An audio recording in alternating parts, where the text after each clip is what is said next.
Issa. Thank you, Mr. Chairman. And to begin, I'm going to share just one example of the many I've received. This one comes from a Mr. Paul Habib, who was involved in a trial loan modification. He has submitted and received approval, first verbally and then canceled based on a rule change, then in writing and canceled based on some rule and change.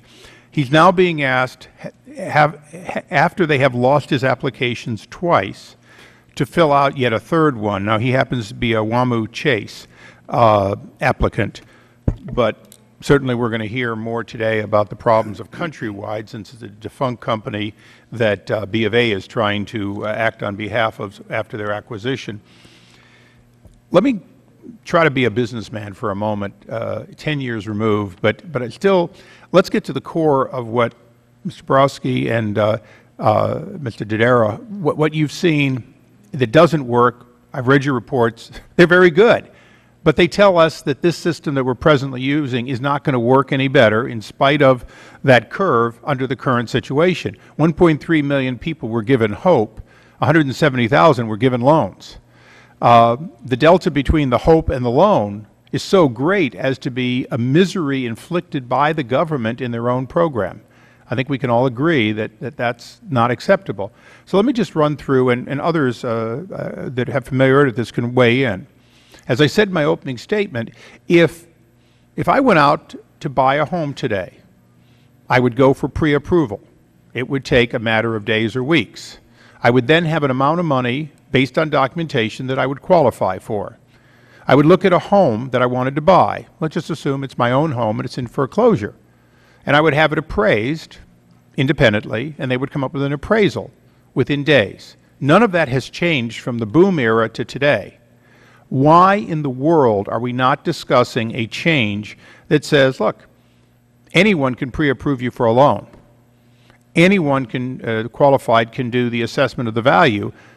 And at that point, the pre-approval process is over and the application is submitted with knowledge of what you can afford and knowledge of what the home is worth. And this system worked for years relatively well with a matter of days between the applicant's desire and those two being met. Can you comment on why we're not talking about the change to that system today?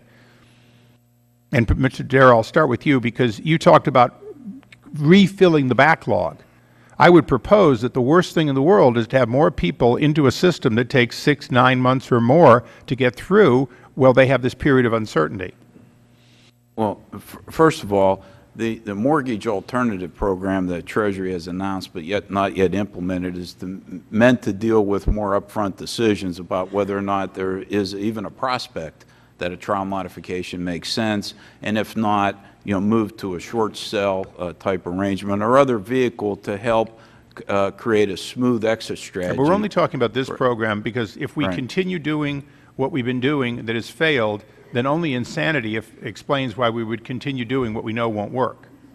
Well, I think in terms of making sure that the program has a fair opportunity, it needed to be set up to have some stability, to be managed properly, and I still think that if Treasury proceeds, but there'll have to be better decisions made. The one key decision that I'm going to cut you off. I'm going to cut you off because that's exactly business as usual around here, and I've gotten better from you many times, but in this case, Mr. Borowski, I want to move to you because your report told us we've had enough time to see a trend, and people have suffered for a year under a program that isn't working and is unlikely to work dramatically better. Would you give us your comments on those changes or others that you want us to feature?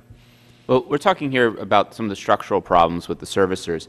I think that it's getting better. I mean, that's the good news. This whole idea of verbal modifications, and which I think is such a source of so many of the problems that you described. We put in too much in the front end without hope of coming out the back end. In order to get these numbers up, to flood the system and the overcapacity, thankfully, that's going to be done.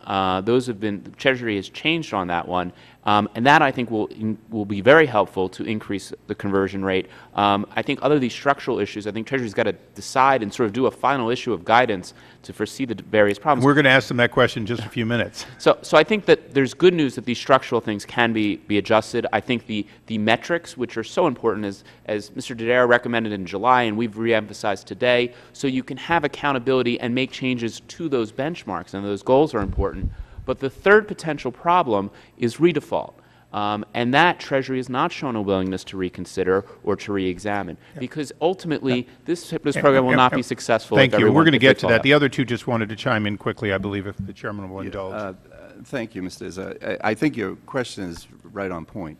And I think, though, the answer is very much in your opening remarks when you mentioned that the Bank of America is about to do 45,000 principal write-downs. Now, they were encouraged by state AGs. I will use the word encourage loosely.